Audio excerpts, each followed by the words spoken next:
veníamos hablando de Gandhi como referente histórico de la no violencia, y yo quería alternar con otra figura histórica que podemos ir buscando, podemos ir explorando juntos, que es la comandante Ramona, o la comandante Ramona. Y esto es Chiapas, el sur de México, y tiene una historia con el Ejército Zapatista de Liberación Nacional. Y bueno, ustedes dirán, veníamos hablando de no violencia y llegamos a un ejército.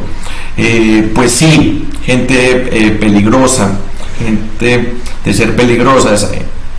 Lo que pasa es que ahí hay como un símbolo, y un símbolo de armarse en algún momento, pero nunca asesino. Yo en este momento de mi vida no soporto ningún héroe, ninguna heroína, ningún referente histórico que sea un matón. Entonces yo no sé si tendrán ahorita algunas armas guardadas, un ejercicio pues como de soberanía o de autodefensa, pero estoy absolutamente seguro que no es un proceso histórico y un movimiento social y cultural muy fuerte. No es para nada violento, y sí ha tenido unos símbolos impresionantes. Entonces, esta historia que les voy a contar me la contó un amigo mexicano. Yo no puedo estar seguro que sea cierto, pero es una historia bonita y parece cierto. Estaba el subcomandante Marcos, otra figura muy importante, y muy bonito esto de que subcomandante, porque el comandante es el pueblo, y en este caso pues estaba al lado de una mujer indígena del pueblo, que es la comandante Ramona, y dentro de varias charlas que le dice a su público, a su auditorio ahí en Chiapas, pues como muy en este movimiento social y en esta resistencia, les dice: no podemos tomar Coca-Cola, tal vaina, y le quita el micrófono la comandante Ramón y le dice: no tomará Coca-Cola usted, cada cual que elija su camino y que vea qué hacer. Me parece muy bonita la anécdota, porque yo la relaciono con lo que me decía un sacerdote del Candomblé en Río de Janeiro, y es que la espiritualidad africana no es una espiritualidad en expansión, porque no es evangelizadora, porque no quiere que todos sean iguales, no quiere homogenizar, no quiere decirle a los otros cómo pensar, ni está pensando el otro está mal, entonces hay que cambiarlo. Es un camino muy individual. Entonces me parece importante que en el pensamiento de Gandhi, que él dice textualmente que él sobre sus hombros, sobre su espalda, solo pone el cambio de una persona, y es él. Es como, bueno, habría que solucionar injusticias, pero una cosa es solucionar injusticias y otra cosa son los cambios individuales, y pensar que todos tienen que vivir como uno, o ser como uno, o encontrar ese camino.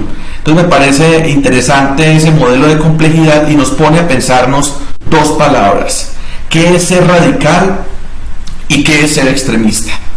Yo me considero una persona radical desde la no violencia, del nada justifica el homicidio, del nada justifica el feminicidio, de no copio, y ese radical son las raíces, es una médula, es una columna vertebral, es tener unas cosas muy claras que son esenciales, y sobre lo cual queremos que nos pongamos de acuerdo personas muy diferentes. ¿Qué es extremista?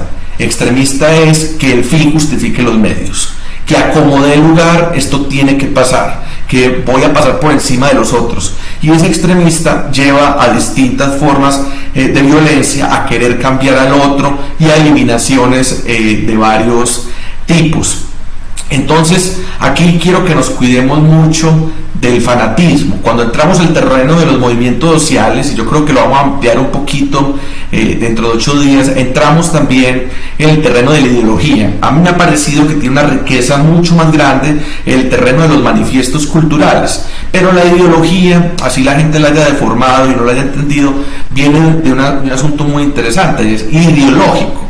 Ideológico es tener unas ideas que se vuelven un sistema, que se vuelven un teorema, que se vuelven una lógica para analizar distintos momentos, distintos contextos y distintos periodos históricos. Entonces no te puede volver un piloto automático. Un piloto automático es ser un seguidor, es ser un fanático, es hacerle caso a alguien completamente en algo, es poner las cosas en términos de blanco y negro. Entonces la idea es que no.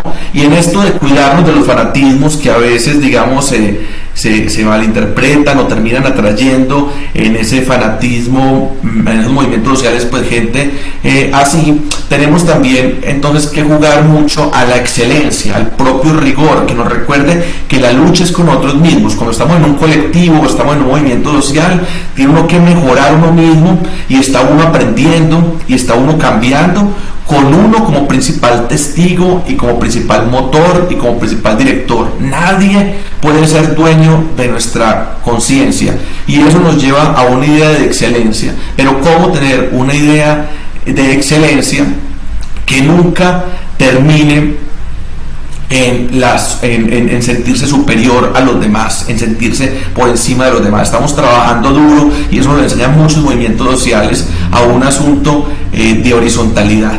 Y el autor, el académico recomendado para hoy es William Ury, que William Ury viene de una escuela muy bonita sobre los conflictos, sobre que los conflictos no son malos.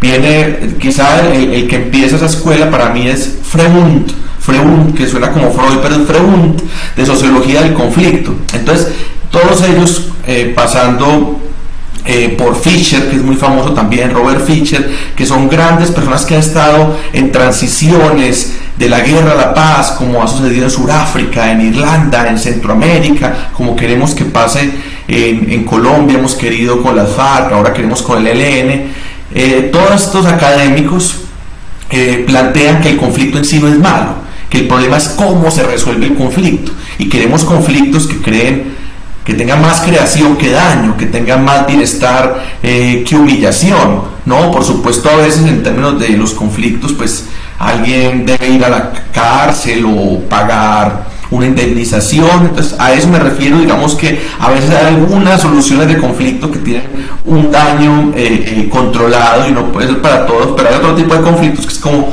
todo se vuelve un desastre. Entonces, ante todo, es que la resolución de los conflictos no sea violenta. Es más, cuando uno habla de resolución de un conflicto, es porque se solucionó sin violencia.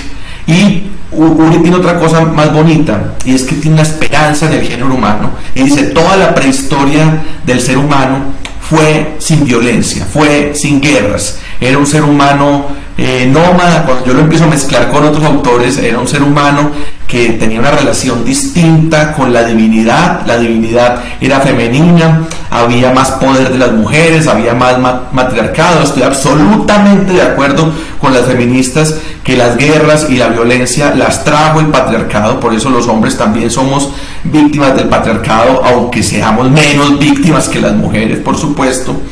Y en toda esta idea de registrar una humanidad que era feliz sin los temas de tanta herencia, tanta descendencia, pues cosas territoriales, ¿cierto? O sedentarismo.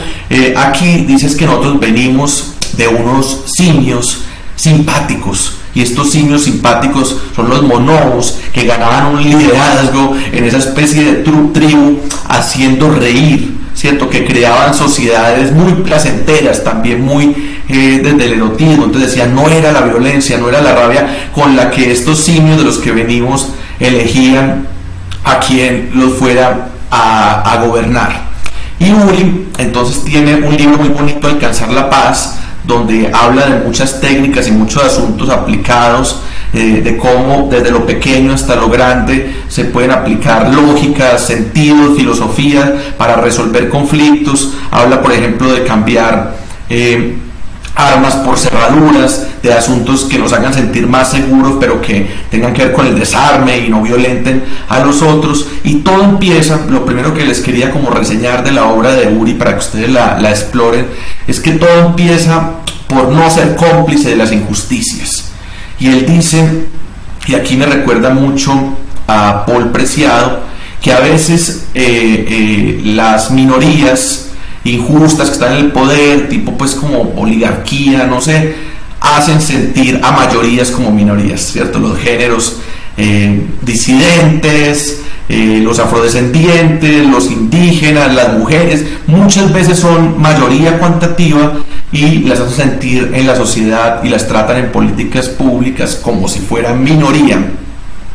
Y desde ahí él dice, bueno, hay un grupo de 100 personas que no pueden dejar de ser testigos cuando alguien armado que tiene más poder en ese momento está haciendo algo incorrecto.